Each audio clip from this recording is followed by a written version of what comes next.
Hello, welcome everybody. I'm going to give us all a few minutes for people to join us, but it does look like we have a nice big crowd that registered for this webinar today. I'm really excited. I'm going to just chat a little bit while people are entering the room.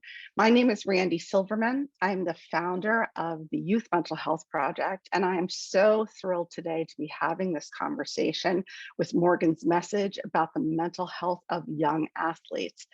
I'm thrilled today to have the founder of sorry, of Morgan's Message, Donna Rogers, who is also a fellow parent, along with her co-founder, Claire Kehoe, and one of their student ambassadors, Greer Gill. Today is really exciting for us. Every day, I think for those of us who are on this panel, it is an opportunity to talk about youth mental health. We're very passionate here at the Youth Mental Health Project, and I know from talking to you all at Morgan's Message, you feel the same way we do. So we're thrilled that we have so many people attending this webinar today. It is being recorded so that those of you who registered but maybe weren't able to attend will be able to watch it again, and it'll be, I believe, on our YouTube channel and linked also to Morgan's Message. So thank you for joining us. For those of you who have just begun to stream into the webinar room, I want to thank you so much for attending this webinar.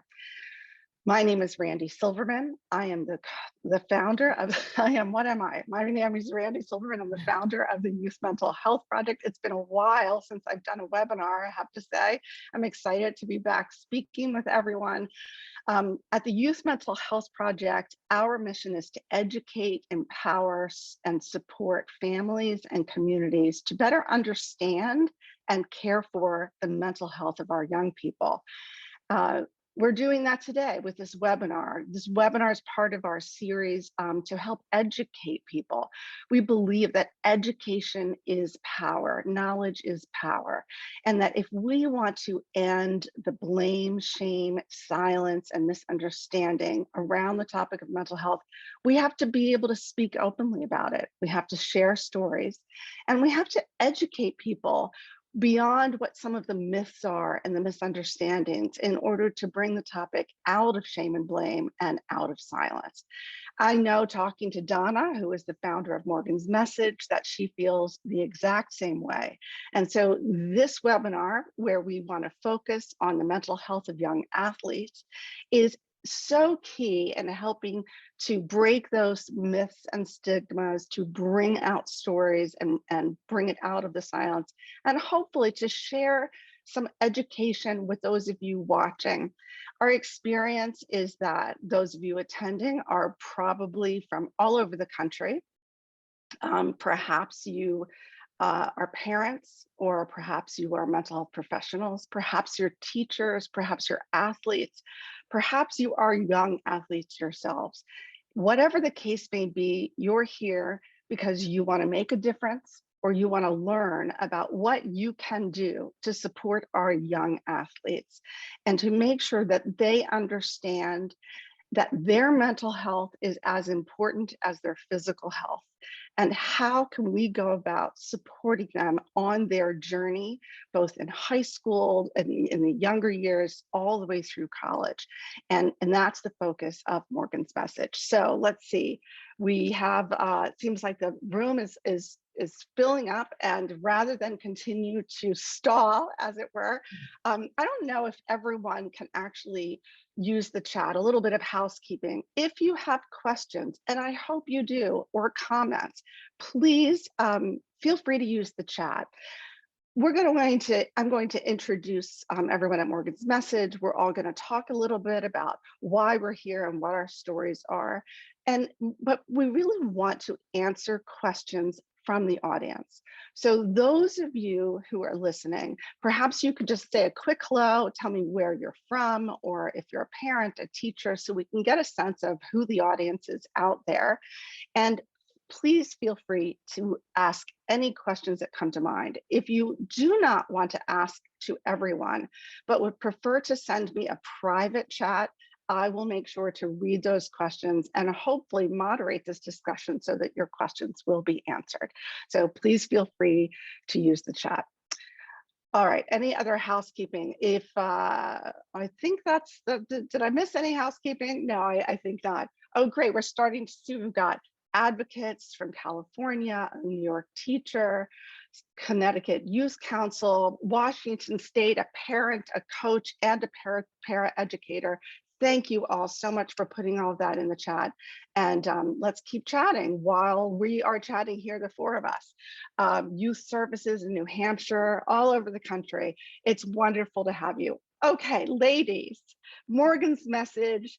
Thank you so much for being here with us. We are so delighted to have this conversation.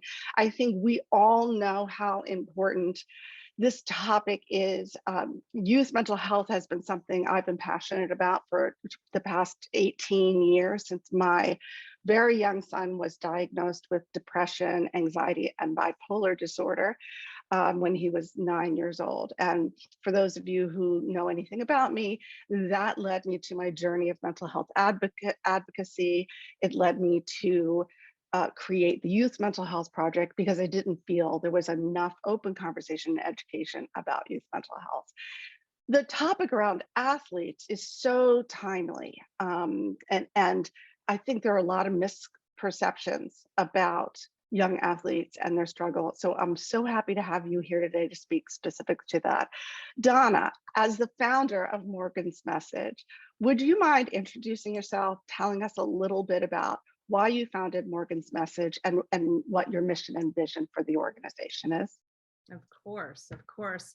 Hi, everyone. Randy, thank you so much for giving us this opportunity to kind of explain what Morgan's Message is all about and why we are so incredibly passionate about the same message that you are. My name is Donna Rogers.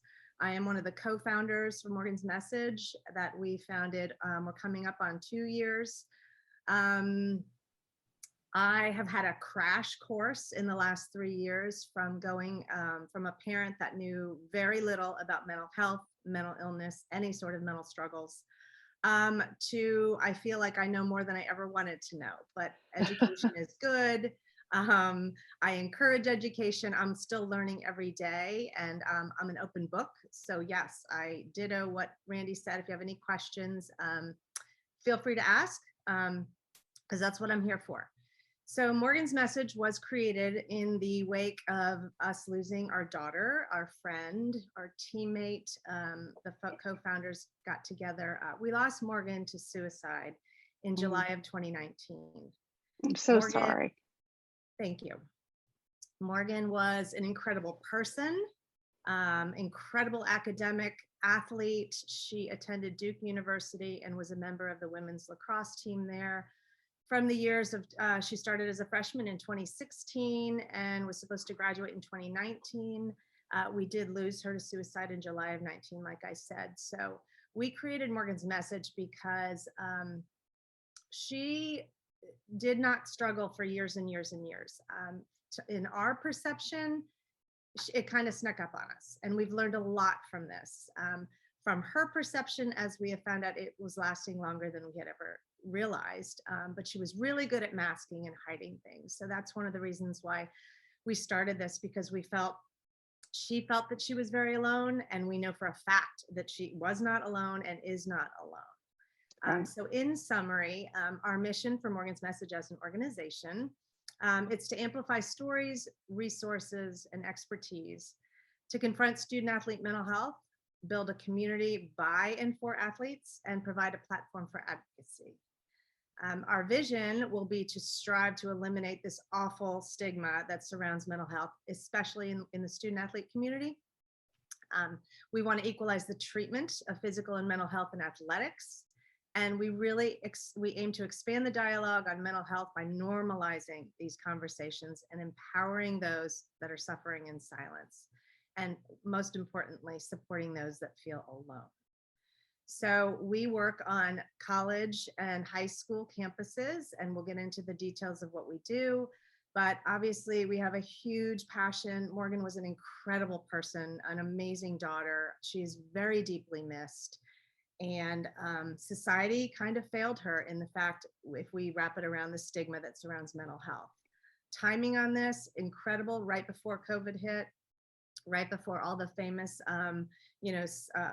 professional athletes spoke out.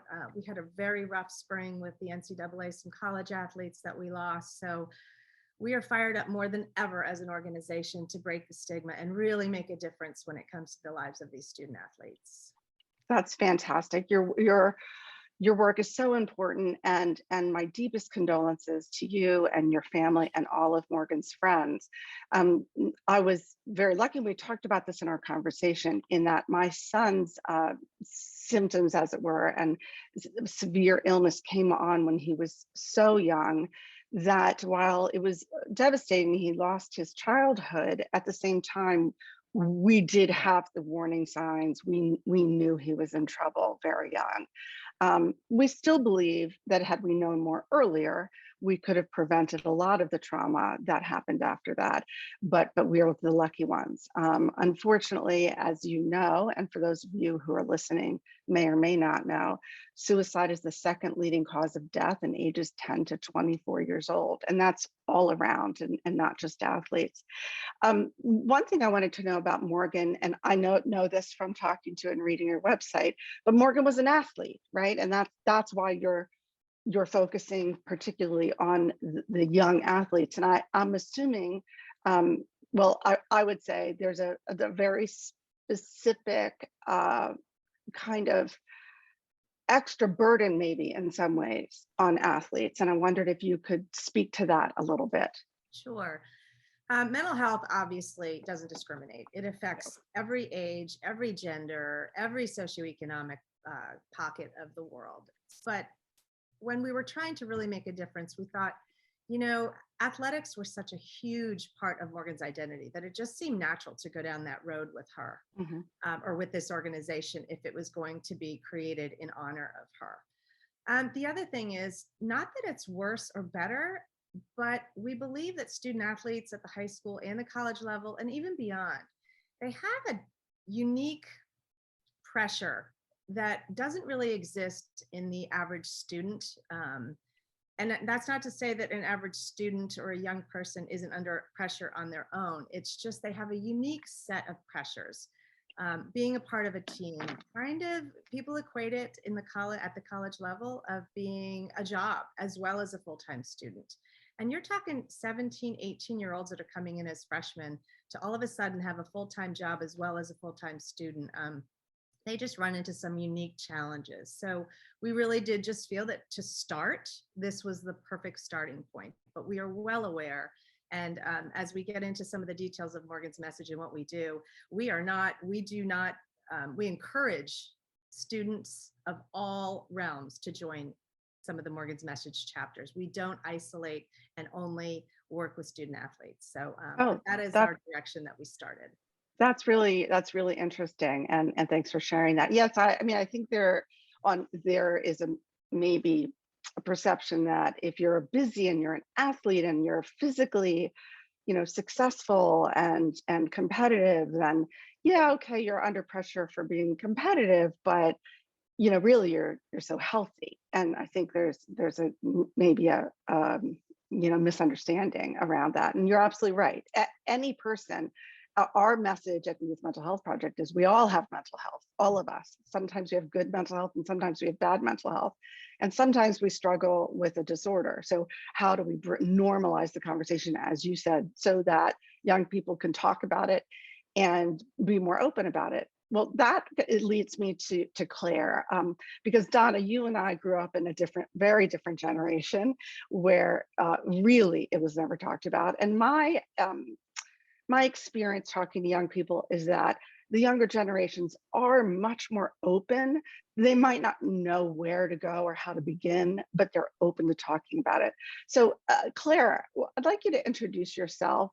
I know you are also a co-founder of Morgan's Message, and you're in charge of some of the programming, I believe. So, introduce yourself and tell us what brought you here and a little bit about your work at Morgan's Message.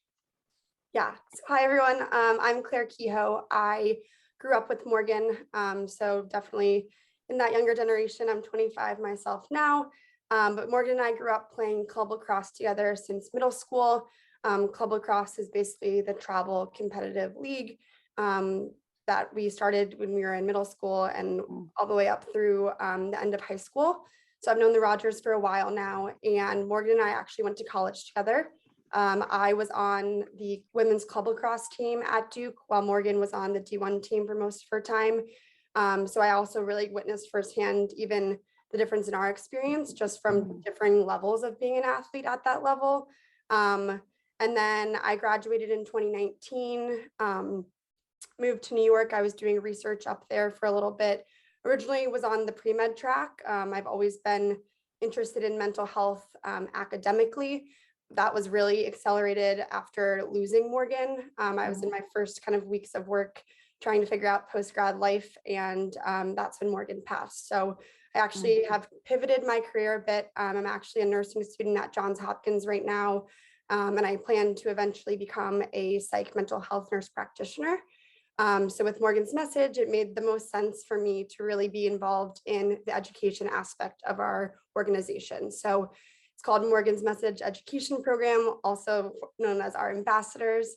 I get to work with people like Greer, who are kind of current high school and college athletes who are creating a safe space for people on their campuses to come together, learn about mental health, talk about mental health, really peer-to-peer support, just because from my experience in college, from Morgan's experience in college, from Greer's experience, it's something people don't really talk about. And it's really a shared experience that we all have. I love what you said of we all have mental health. Sometimes it's good, sometimes it's bad. And I think really the goal of these groups completely parallels our organization, getting people talking, bringing people together, kind of that really early prevention of if we kind of talk about this like we talk about anything else, we can hopefully get people to better resources and kind of prevent that late stage crisis that is really challenging. Well, that is so exciting to hear about your ambassador program. It sounds to me like it's both educational and supportive, probably depending on how many ambassadors or on each campus, something like that. Would you say that's the right way to describe it? Yeah, so each campus, I think another incredible thing is that all of our ambassadors come to us. We do not recruit anyone, and I think that really speaks to why the program is successful. We'll hear from Greer in a bit, but a lot of self-starters like Greer who are just passionate about this and really motivated to make a difference on their campuses. So each campus is a little bit different, but there's always a handful of ambassadors, oftentimes across different sports, different grades, and really the long-term goal is to involve the entire community on campus. But I think it really does vary campus to campus. Some people are starting within their immediate teams.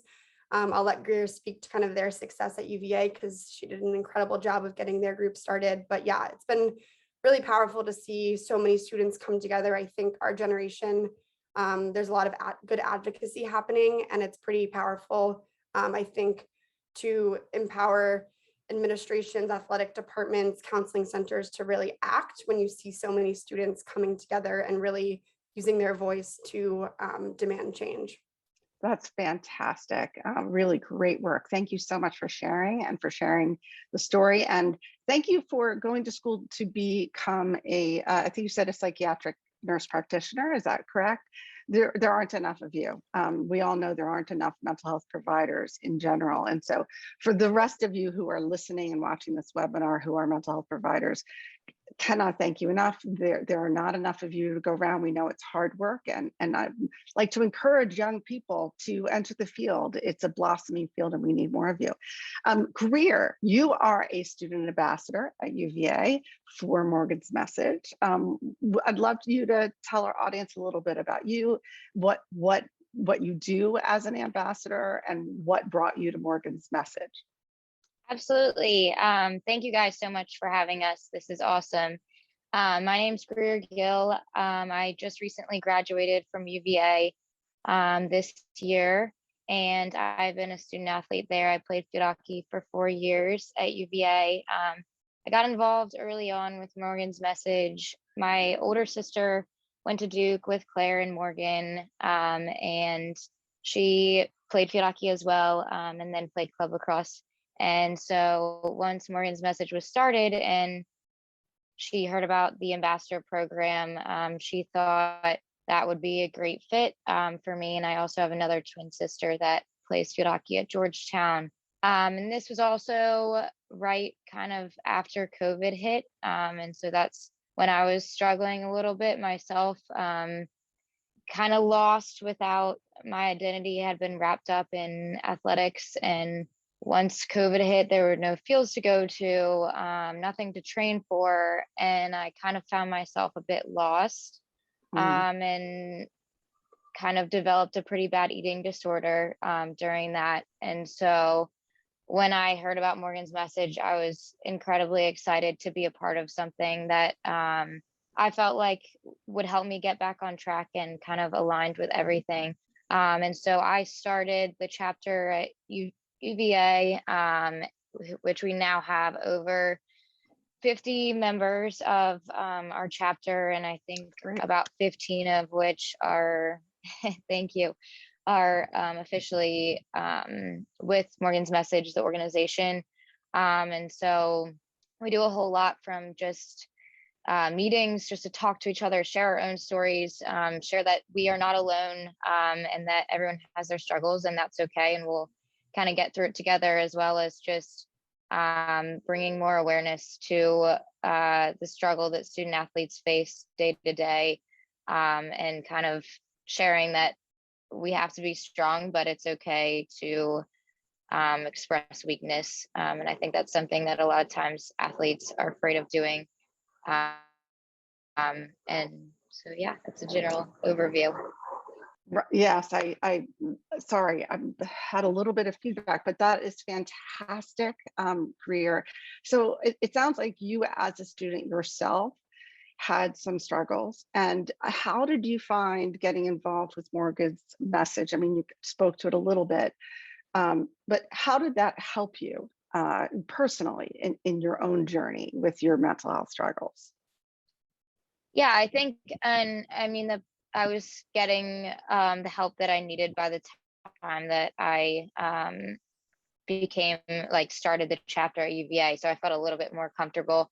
But it gave me a space to, I'm one that I don't like sharing any struggle. It looks like everything is great on the outside. Mhm. And I kind of saw struggle as a weakness. And through Morgan's Message, that the whole narrative changed. And especially being the one leading the kind of the meetings and being in charge of it, that kind of empowered me to feel good about sharing my own story and Morgan's story and so many other stories. And it was cool to see how when I opened up, then someone else opened up, and then people came to me.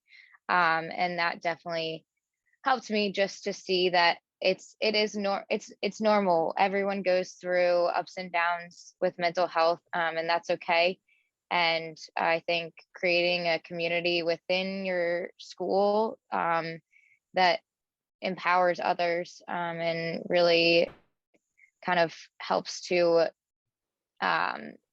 switch the narrative, and that it's okay to Right. not be 100% all the time, and you can share that with someone instead of holding it deep down until it bursts out in some other way. Right. That's fantastic. I mean, I agree. I think, first of all, there's studies out there that show that that connecting with other people and helping other people is a real fantastic way to strengthen your own mental health and to create your own sense of happiness. So I do think that helping others really can make a big difference. But also just knowing you're not alone, right? Knowing that there are other people out there that share your story can make such a difference, which is why what Morgan's Message is doing on college campuses and high school campuses also, correct? Just to open that dialogue and let kids know that it's okay to talk about this and they're not alone and that we all have struggles. It really can make a very, very big difference. So I appreciate that. I think there are a lot of people who and both you have all spoken about you couldn't see with Morgan. I've seen pictures of her. For those of you who don't know anything about Morgan's message, you can find out more about her story on their website. Beautiful, beautiful young girl who by all means looked happy. And of course, with social media, right? Everybody looks happy and puts on their smiley face. So how can you speak to what you can say now that you didn't know then about how you can tell if somebody is struggling when they look fine, when they seem fine? Is there a way that we can tell? Because how can we help someone if you don't know that they're struggling?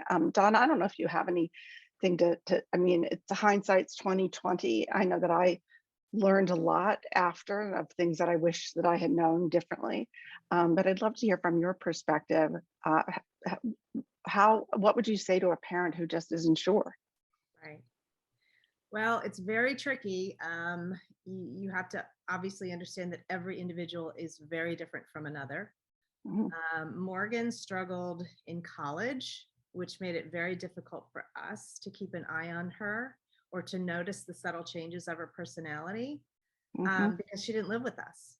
Right. She had a horrific injury right before her sophomore season. So this is January of 2017. And that caused her to stay on campus continually, even over the summer. So we really only saw her a weekend here or there at a time for a couple of years here. So that was our challenge. That was what we were kind of in the dark about a lot of this. Right. She had a lot of eyes on her at school, so we were told, and we believed the coaching staff, her teammates, her friends, the academic advisor, the athletic trainer.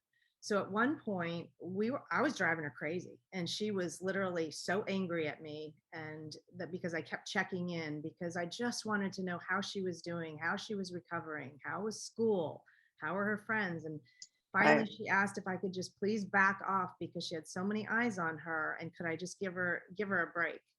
And honestly, this person was very determined and independent from a very young age, and I respected the world of her. So I Right. I did back off. Right. I'm not saying I would have done anything different because that would have pushed her in the wrong direction. That just wouldn't Right. have been helpful. Um, but what I would have done is maybe open the dialogue a little bit. See, we didn't talk about mental health in our family. We didn't avoid it. It just, we never thought it was something that we needed to bring up. But we have told this Right. story before. We talked about drugs, sex, violence, everything you could possibly think of at the kitchen table, at the dinner table every night. We didn't talk about mental health. And again, it wasn't something that we avoided. We just had no Right. idea how to Right. start the conversation or even what to say or why Yeah. should we talk about it. It doesn't affect us, right? Right. So I would suggest to parents, whether you think it affects you or not, talk about it like you talk about someone that you know that just was diagnosed with cancer, or someone that you know that just got in a car accident, or someone that you know that just broke their leg. I mean, I think Right. parents have a responsibility to bring up touchy topics with kids and let them know that, Right. yeah, these aren't fun topics, these aren't easy topics, but we can talk about it. I I would you go back and do that differently. You make such a very good point about, we talk about drugs, we talk about sex, we talk about alcohol, we talk about peer pressure, right? We talk about sexual development, sexual identity, gender identity, well, more so now than we used to, right? And it doesn't occur to us. I was in the same boat as you, that how can you get help for a problem you don't know it could be a problem? I mean, I didn't know 9-year-olds for no apparent reason could struggle with a mental health problem. And why would you know that out of nowhere, seemingly, your daughter could struggle with a mental health problem if the world in general doesn't talk about it? I think, speaking to parents, it's really important. We feel a lot of guilt and responsibility, and society puts that on us too, that if we're their parents, then we should either know how to teach them how to behave, or just know how to fix things or know how to make things better. But how could we possibly, when the subject is so silenced and we don't have the language? So I do want to just give a shout out to the programming we do at the Youth Mental Health Project, which is really geared towards giving parents language and teenagers language. I feel like there's this barrier sometimes. Parents are afraid to talk about it because if they talk about it, that's going to cause a problem. And that's just false. That's just not true at all. And on our website, we've developed a lot of free, printable, downloadable educational materials that give some very general explanations about mental health. What is mental health? What is anxiety? What is depression? What does it look like? In very easy to talk about language. And you're right. The first step is incorporating those conversations into our family life, the same way we talk about COVID or exercise or washing hands or eating well. And we weren't given those tools, Donna, as parents. So I think the work you're doing, the work we're doing, trying to educate people to give them the language just to talk about it, because, you know, maybe breaking that conversation and opening it up could have made a difference. Who knows? Who knows if it would have or would not have.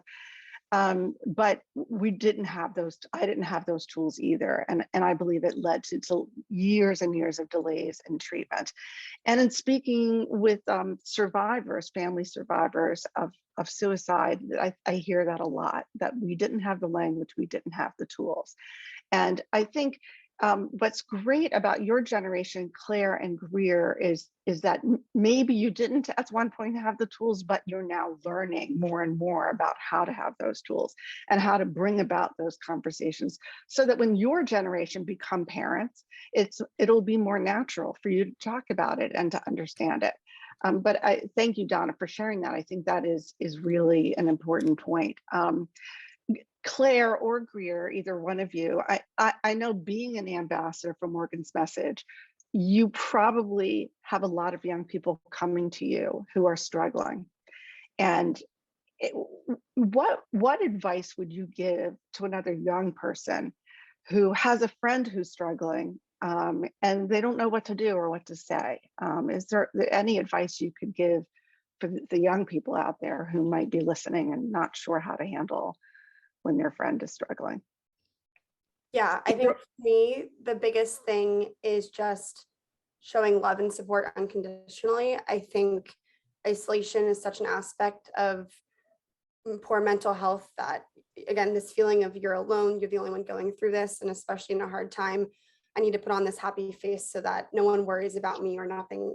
No, I'm not a burden to the people around me. So I think from a friend perspective, genuinely checking in and not just the, hey, how are you, accepting the fine answer. It's obviously easier when you are in person with someone. It's a lot harder to, I don't know, with text and stuff these days, it's pretty easy to just say, oh, I'm good, and kind of brush someone off. But I think that kind of persistence of just letting someone know, even if it's a simple, you just call them and it's a 1-minute phone call just so that they can hear your voice and know that you care about them. I think another thing that's really important is you can obviously do that, but if it gets to a situation where your friend might be kind of going through a more intense struggle or kind of reaching potentially a crisis situation, it's really important to recognize your own boundaries and your own limits of, you're not a mental health professional. You can definitely be there to support your friend to getting the help they need, but recognizing that you need to have a full cup to pour yourself, and that it goes both ways. It's really challenging just because a lot of times it's not black and white of what do I need to do right now. So remembering that you also have your own mental health in that situation. So making sure that you're not taking that on by yourself. So if there are other concerned friends or family members, not teaming up on someone, but making sure that you're not the only one kind of taking on that responsibility. And when it comes to a point where your friend really might need more help than just your peer support, kind of helping them know what's available out there, and supporting them to get there, I think is a really big one. That's great, Claire. I 100% agree. Greer, do you have anything that you'd like to add to that in your personal experience? I think Claire touched on a lot of it, but I just want to reiterate the biggest thing that kind of stuck out to me is one that as a young person, we have not experienced a whole lot. Like, we are not professionals. And so not trying to deal with it to too much of an extent. I think the most important thing as a friend is to show as much love and support as Claire said, and whether that be, and I think for me, when I was struggling, what meant the most was friends who I could just tell were genuinely reaching out, and just to say hey, and just to go for a walk, to chat, and not even to talk about mental health. I think it comes naturally, and when you want to share, that's the most productive time for it to come out. And I think just continuing to reach out.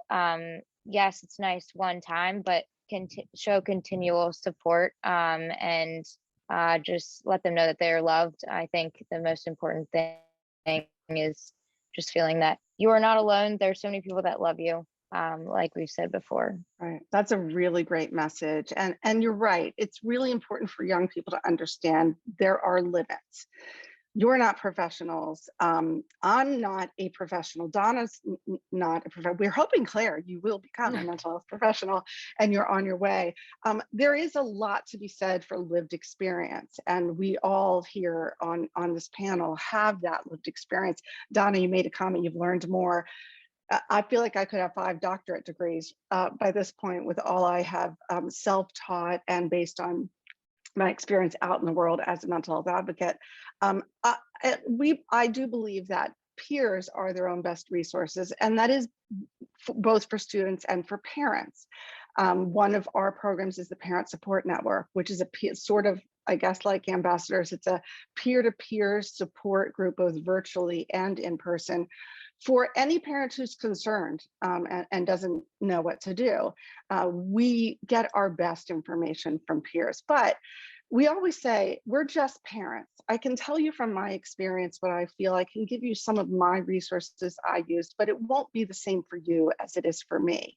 And encouraging parents and students to go find resources that work for them. If that therapist didn't work, try a different therapist. Don't be afraid to try new things. And encouraging people to seek their own professional help. I've been noticing in the chat, I've been trying to keep paying attention to some of the chats, and there are unfortunately are several parents who are attending who have a similar experience to you, Donna, and have lost their children from suicide. And there are a lot of great suicide prevention programs out there, all of which will tell you that asking someone if they are planning to harm themselves is not going to cause them to harm themselves. And that in fact opens a door for them to discuss it and to perhaps have them seek greater help or move on past that internal feeling of angst that they have inside.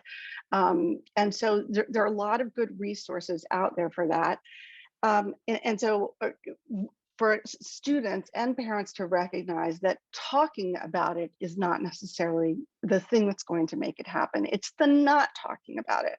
And that's why we're here, right? That it's just the ability to talk about it out loud that is so vitally important. And I believe the basis of all suicide prevention is being as open as possible about mental health and encouraging people to seek help if they're in any kind of state of, and what I have to say is to not wait until you feel like you might harm yourself or your friend or your child, but that there are preventative steps, that you don't have to be in complete crisis to want to seek help, that just feeling like you're not functioning to your best ability, not to perfection, not to Division I, sports, the best of the best, but not being able to function with your friends, with your family at school or at work in the way that you feel works for you is a sign that you should seek mental health counseling or some type of professional help.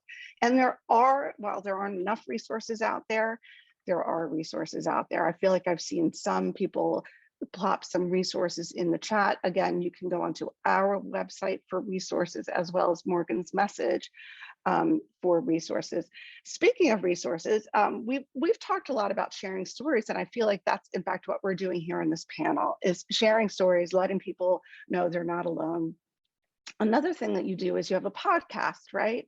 And in that podcast, you have a lot of guests that come on that share their own personal stories. Would one of you like to speak a little bit about that? And Lisa, maybe you can put that, the link in our chat as well. Yeah. Donna, go ahead. Sure. Absolutely. Yeah, so actually, Morgan's Message, when we first were sitting in our backyard, Claire was there, a couple other co-founders. We were trying to figure out what we could do to really make a difference in another Morgan out there, because we didn't want anyone else to lose their Morgan. And what could we do for the people out there that might be feeling like Morgan felt before she died? We decided that sharing stories could be the most powerful and effective way to let people know that they weren't alone, that they were not struggling alone, that whatever they were going through, there was probably someone else out there. Absolutely, there was someone else out there that was going through the same struggles as she was, or whomever is, thinking this way. So we thought the best way to do that is to share personal stories. So we figured with our connections with all the college student athletes that all these girls knew at different schools, at different levels, let's come up with some people that have gotten through some personal mental health struggles, see if they'll share their stories with us. We'll do a podcast.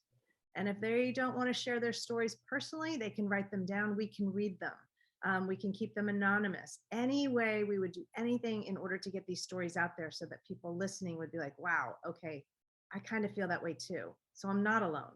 So really, Morgan's Message was just supposed to be a podcast series.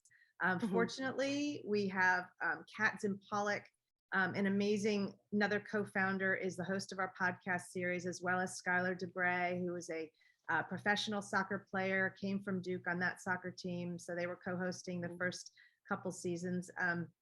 So really, this podcast, we kept it going. Thank goodness. The education program really blew up, and that's awesome. And it's definitely going down one direction. But this podcast series, as well as a complimentary blog series that we have on our website that people submit stories and letters and things, has taken off and really has just another outlet for people to share what they're going through. So we have on our podcast, the first few seasons were truly just either current student athletes or former student athletes, just sharing their stories.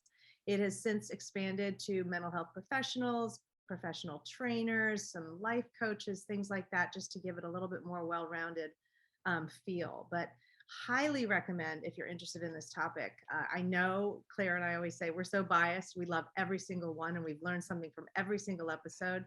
But that's not an exaggeration. So we've got over 50 episodes right now. We're wrapping up our third season. I know Kat and Skylar are looking forward to taking a break and getting back up in the fall. But yeah, that's another big arm of Morgan's Message that we think is really resonating with the community out there. That's fantastic. That. And all of these links are going to be in the chat and on in the comments of the YouTube channel. The links to both the resources at the Youth Mental Health Project and the resources that are available at Morgan's Message. It's really just so incredible to talk with another parent who's gone through similar struggles, and then there's so many of us out there, and I'm looking at some of the great comments that are in the chat. And Etta Levinson, it's so great that you're here. She's another parent out there who is taking the pain that we have struggled with and what we have gone through to help other people. It's I call it pain to purpose, turning pain into purpose, and really trying our best to make a difference for other people, with a hope like how can we help there are other Morgans out there, and in my case, I know that there are other young parents out there whose kids are struggling and they don't know what to do or where to turn to. So again, getting sort of back to this idea of young athletes, I think a lot about when my children were really young. And athletes, athleticism and being on sports really can be such a saving grace for so many kids. Gives them a lot of ways to strengthen their mental health.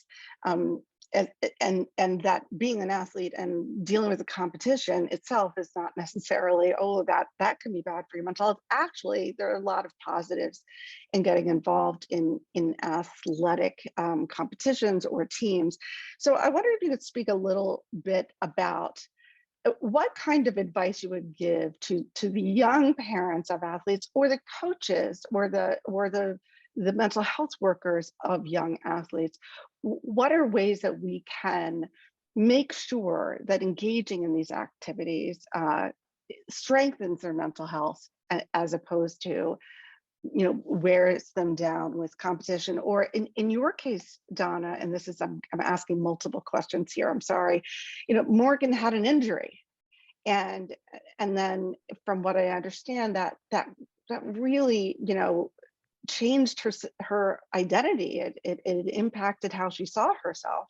And so, are there things that we can help our children with as they are becoming, competitive athletes, that could help strengthen, so that when and if an injury does occur, things might be a little different. I'm sorry, I asked a lot of questions there. So I don't know who wants to answer that.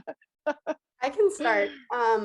I think a really important thing, this is more kind of the coaching perspective, but I guess it goes to parents too.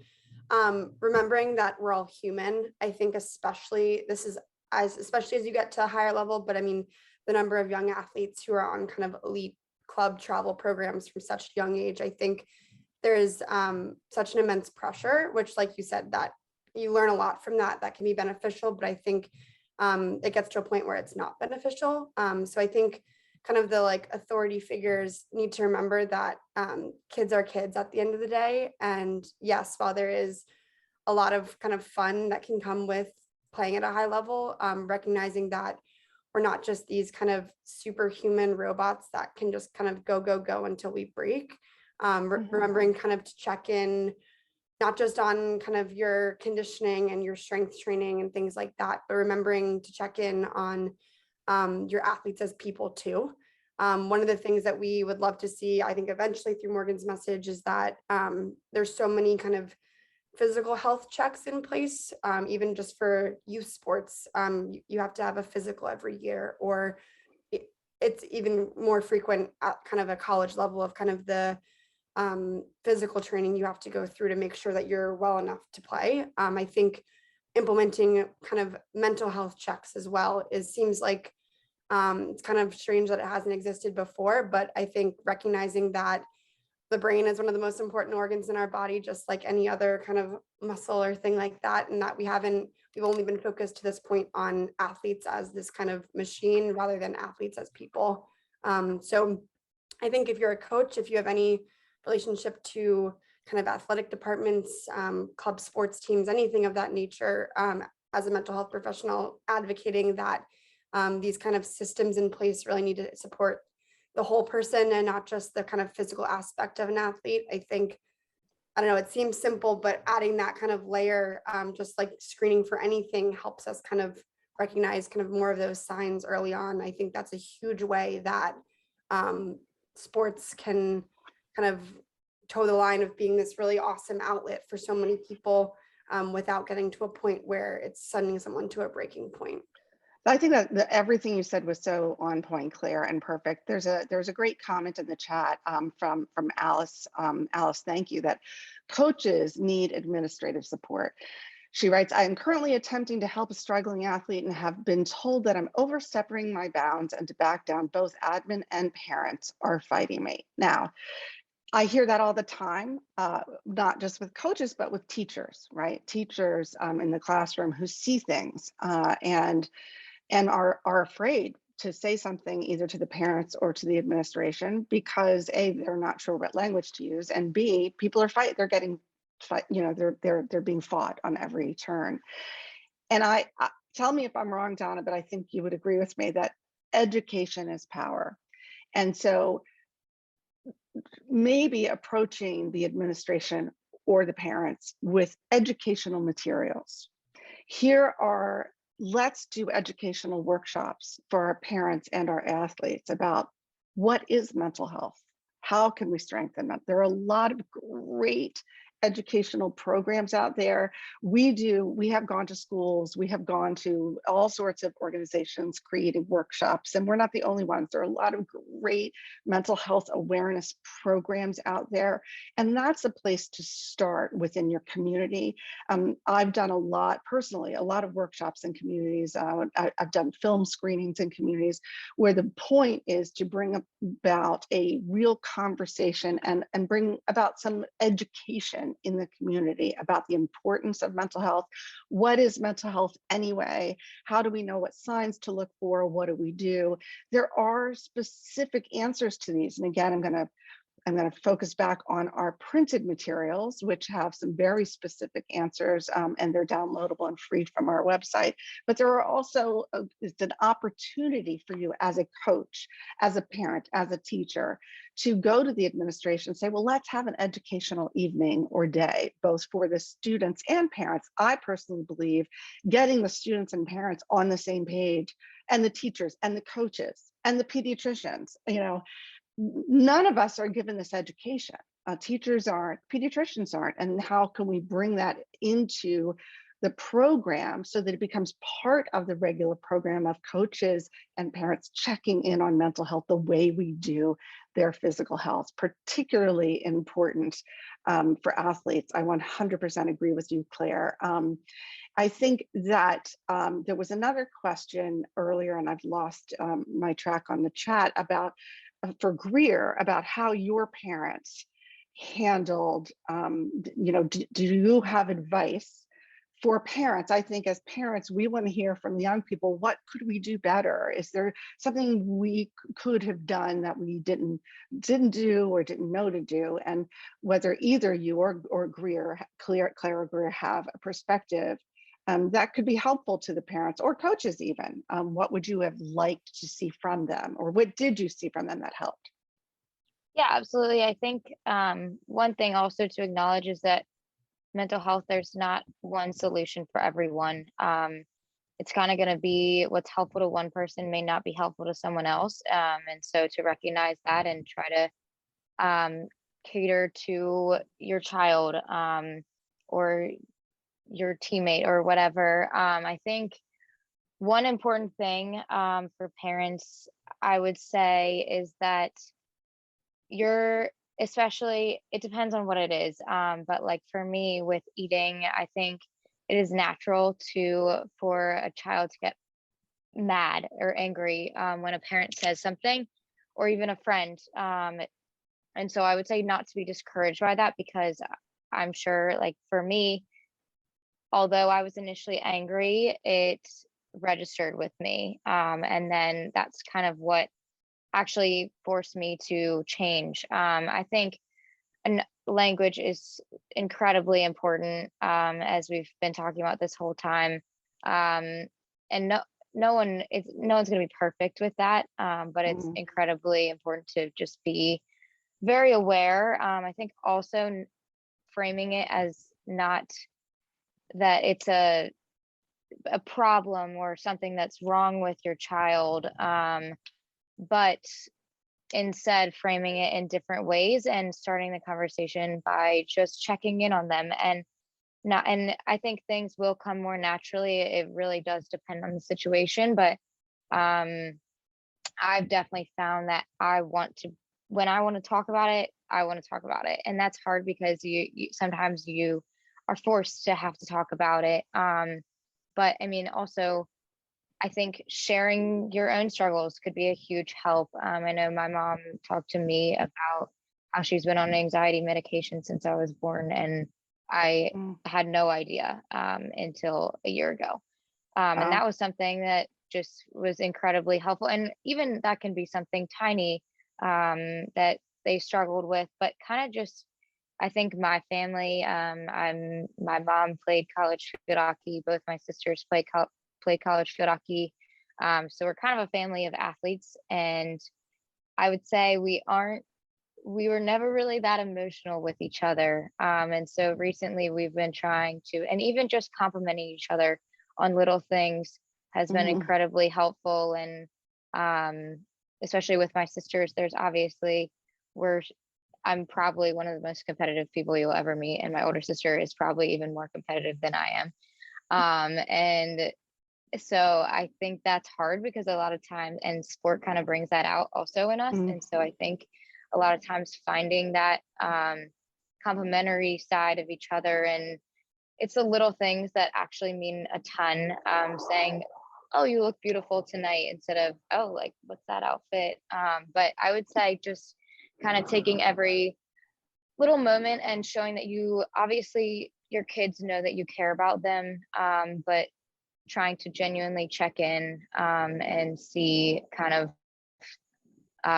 where their heads at. And I think the most important thing for me with my parents was hearing that they struggled as well, so that yeah. I wasn't kind of just exposing my whole self to their perfect selves.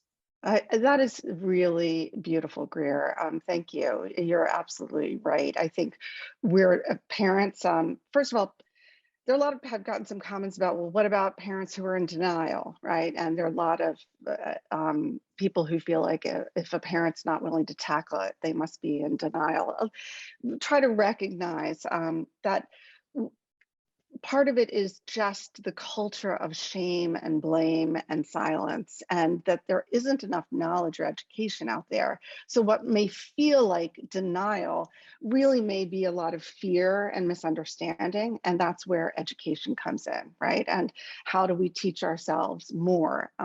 When I realized what was happening with my son, I learned everything I could learn. And then I started talking about it very openly in my family.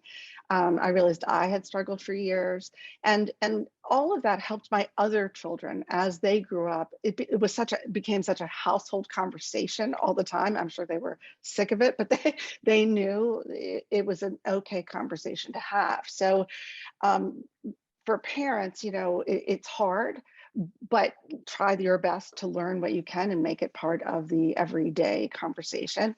And don't be afraid to share that, look, I've struggled too. As I said in the beginning, we all have mental health. Sometimes we struggle, sometimes we don't. And how can we share those stories with each other and educate each other, and bring educational programs into our communities, like your ambassador program. Somebody did ask about how they could get involved. There's a link into Morgan's Message website that you are always looking for more ambassadors. Am I right? And there's is there a link? Quickly, we only have a couple minutes left, but I want to make sure that people know that they can contact you to get involved in that program. Do you want to say more about that, or is there a link that Lisa should just Yeah, put I can in? speak to that quickly. Okay. So the program is all student led. So there needs to be an ambassador student on campus. That being said, we've heard from so many coaches and parents and teachers and administrators who want to help bring this to their school. My advice is one, check out our website, learn more about exactly what the program entails. And I think the link is there. Mhm. And with that, don't pinpoint out and ask someone to do it. But if you make people aware, again, education, aware that this is an opportunity that exists, this program exists, Morgan's Message exists. And with time, there likely will be someone that decides that they're interested in it. Mhm. That being said, we kind of have held strong on schools definitely can organize events and other things like that, but specifically for actually starting a chapter on a campus, we really do love that it is student run, obviously very much supported by kind of the adults in students' lives, but yeah, making students aware of this opportunity, but not kind of demanding or forcing anyone to do this. Because again, I think that's why it's been so successful, is it's a lot of Right. self-starting motivated students. Yeah, it's on the ground work, right? We are both grassroots organizations. You're focusing on students and athletes. We focus a lot on parents and young people and people in the community. We really believe that it's a community effort, and all stakeholders, whether teachers, parents, students, pediatricians, coaches, all stakeholders need to work together to come up with common knowledge, understanding, language to use, so that this can be part of our everyday experience as we raise our children, as our young teenagers and adults grow into adulthood, whether they are student athletes, whether they are, and as in the case of my youngest son, he's a performer in the theater, whatever it is that your student is engaged in or maybe not engaged in, how can we all work together to open up this conversation and not just talk about mental health, but really understand deeply what it means so that it becomes as easy to talk about as physical health. And it should be. We do believe we all have mental health the same way we have physical health. Mental health lies on a continuum the same way physical health lies on a continuum. And if we can approach every conversation like that without blame, without shame, without the worry of the fear of silence and misunderstanding, then maybe we can move the needle and we'll see hopefully a strengthening of mental health, but not just, we don't want to just work to, well, we have to strengthen everyone's mental health. We want to reduce the suicide rates. We want to reduce the crisis. We want to get to early intervention and prevention and just do the best we can in that way. This has been such an amazing conversation. I just want to thank you all so much at Morgan's Message, Donna, Greer, Claire, sorry, thank you for joining us at the Youth Mental Health Project. We need to wrap it up. To like to give everyone just a second to say a final word, because I didn't mean to do all the final words, but give you all a chance to say goodbye. And panelists, reach out to us at the Youth Mental Health Project or directly to Morgan's Message. And thank you for joining us. Donna, would you like to say a final goodbye? Just goodbye, and thank you guys. Thanks for your interest. Thanks for your passion. That's why you're here. And thanks for giving us the opportunity to explain who we are. It's been a pleasure. Claire and Greer, keep up the excellent work on campuses and with young people. And Donna, thank you for creating Morgan's Message with your other co-founders and for continuing to fight for all the other Morgans in the world. Really wonderful talking to you all. Thanks. All right, well, thank you. Yeah. Have a great day, everyone. Thank you Bye. all. Bye.